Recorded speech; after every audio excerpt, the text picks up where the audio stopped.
அடம் பிடிக்கிறதுனா உறுதியாக இருக்கிறது, அதானே அடம் பிடிக்கிறது. அது என்ன மோசமான குணமா? ஏதாவது ஒன்றில் உறுதியாக இருக்கிறது தப்பா? அப்போ அடம் பிடிக்கிறதுனா என்ன? வீணா போகிறதுல உறுதியாக இருக்கிறதுக்கு பேர் அடம் பிடிக்கிறது. உருப்படியாக இருக்கிறதுக்கு உறுதியாக இருக்கிறதுக்கு பேர் உறுதித்தன்மை. இப்போ புரியுதா? இதை நீங்கள் புரிய வச்சிட்டிங்கன்னா பிள்ளைங்க அடம் பிடிக்கவே பிடிக்காது. வீணா போகிறதுக்கு நீங்கள் வழிவகுத்தீங்க அப்படின்னா அந்த பிஹேவியர் ஸ்ட்ரெங்தன் ஆகிட்டே போயிடும். நீ அடம் பிடிக்கிறதுனால நீ வீணாக பார்க்க முடியாது. ஏன் நீங்களும் அடம் பிடிங்க, அவ்வளோதானே. இது கிடைக்காது, இப்படி இருந்தால் தான் கிடைக்கும்.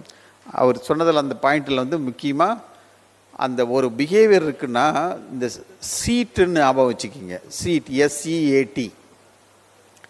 எஸ்ன்றது என்ன? சென்சேஷன். நான் ஒரு காரியத்தை செய்கிறேன்னா அதனால் சில ப்ளஷர் எனக்கு கிடைக்குது, சென்சேஷன்ஸ். அடுத்தது ஒரு நிலையிலிருந்து தப்பிச்சு போயிடுறேன், எஸ்கேப். அதுக்கு இந்த பிஹேவியர் யூஸ் ஆகுது. அதுக்கப்புறம் அட்டென்ஷன், இதை செய்யறதுனால என் மேலே கவனம் திரும்புது. நாலாவது டேஞ்சிபிள்ஸ். டேஞ்சிபிள்ஸ்னால் அதனால் எனக்கு ஏதோ ஒரு ஆதாயம் கிடைக்குது, பொருள் கிடைக்குது. இது நாளையும் கொடுத்தீங்கன்னா அந்த பிஹேவியரை மாற்றவே முடியாது.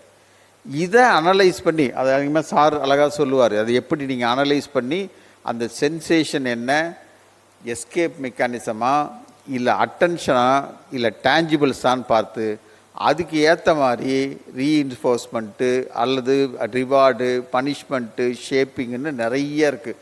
அதெல்லாம் பண்ணால் எந்த பிஹேவியரை வேணாலும் மாற்றலாம். நாய், பேய், டால்ஃபின்லாம் மாற்றுறான், பிள்ளைய மாற்ற முடியாதா? முடியுமா? முடியாதா? முடியும். நீங்கள் முடியாதுன்னு முடிவு பண்ணிவிட்டு மாற்றினீங்கன்னா அது முடியாது. ஸோ நம்ம பொறுமையாக ஒரு பிஹேவியரை அனலைஸ் பண்ணி எடுத்தோம்னா எந்த பிஹேவியரை வேணாலும் மாற்றலாம். புரியுதா? அதனால் நீங்கள் உடனே இது அடம் பிடிக்குது, இது மாறாது அப்படின்னு நீங்கள் கை கழுவி விட்டுறாதீங்க.